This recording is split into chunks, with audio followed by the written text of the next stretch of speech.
Olá, vamos para a nossa aula de História com o tema Independência do Brasil. Então, vamos lá. O conteúdo está nas páginas 212 a 214, com atividades na página 215. Então, a independência do Brasil, né? Após o retorno da família real ao Brasil, o país continuou como Reino Unido ao de Portugal por mais 15 anos. Os políticos portugueses, entretanto, pretendiam transformar o Brasil novamente em uma simples colônia. Governava o Brasil, em nome de Portugal, o príncipe herdeiro Dom Pedro I. De um lado, os portugueses exigiram seu retorno a Portugal, e de outro, os partidários pediram que ele permanecesse no Brasil.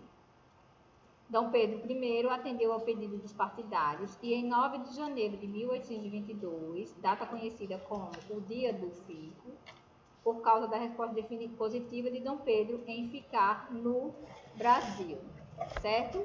Então, aí, o que a gente está vendo aí? A gente tá retomando a história, né, da independência do Brasil, o momento em que o Brasil se tornou independente de Portugal, porque era uma colônia, o Brasil pertencia a uma colônia de Portugal, que tinha, né, o direito, que se achava assim, o direito de poder tomar as decisões políticas e econômicas do Brasil, certo? Então, com o tempo, então, os políticos portugueses então pretendiam transformar o Brasil novamente em uma simples colônia, e o príncipe herdeiro não estava aceitando aquelas determinações, né, vindas de Portugal, né? Então ele ficou, né, no dilema entre atender os pedidos de Portugal e também os pedidos do Brasil, né? Então, o que é que ele decidiu? No dia 9 de janeiro de 1822, a data conhecida como o Dia do Fico, foi a data em que ele decidiu realmente ficar no Brasil. E assim ficou conhecida a frase histórica de Dom Pedro, né? Se é para o bem de todos e felicidade geral da nação, estou pronto e diga ao povo que fico. Nessa época, havia entre os brasileiros uma campanha política para que o Brasil ficasse independente de Portugal, e Dom Pedro cada vez mais se irritava com as ordens vindas de Portugal. E foi no dia 7 de setembro de 1822 que o imperador retornava de Santos quando recebeu a notícia de que Portugal havia anulado várias medidas em relação ao Brasil. Contrariado, Dom Pedro I deu seu grito do Ipiranga, erguendo sua espada e dizendo: independência ou morte. Esse momento ficou conhecido como Grito do Ipiranga ou Grito da Independência, porque aconteceu às margens do Riacho Ipiranga, próximo de São Paulo, onde, reunindo sua comitiva de Dom Pedro I, tornou o Brasil independente de Portugal.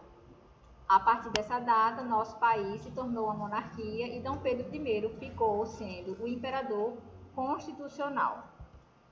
Após a independência do Brasil, Dom Pedro reinou por 9 anos, mas em 1831, e por causa do falecimento de seu pai, Dom João VI, em 1826, ele teve que retornar a Portugal e lutar por seus direitos no trono português.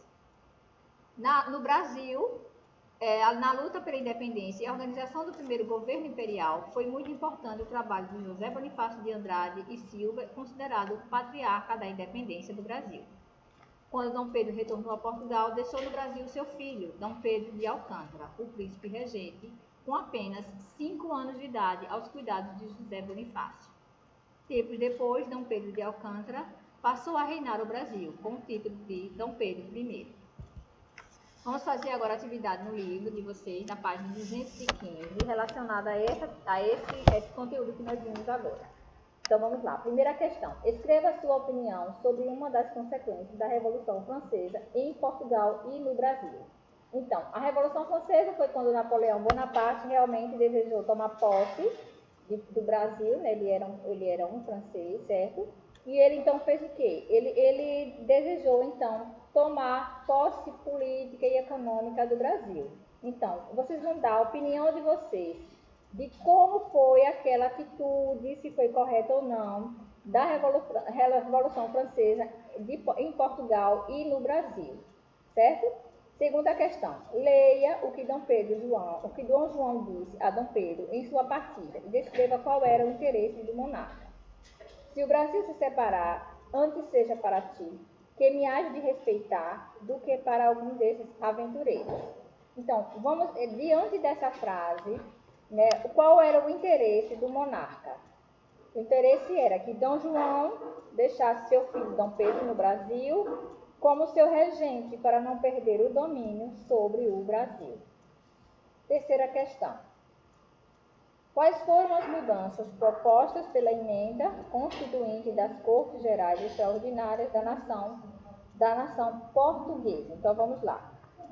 As propostas eram, primeiro, dividir o Brasil em províncias autônomas, cujos governadores, a maioria militares, deveriam ser indicados e nomeados pelas cortes, que extinguia todas as instituições públicas administrativas criadas na época da estadia da família real, assim como demitia juízes, advogados, escreventes e todos que ocupavam postos nela.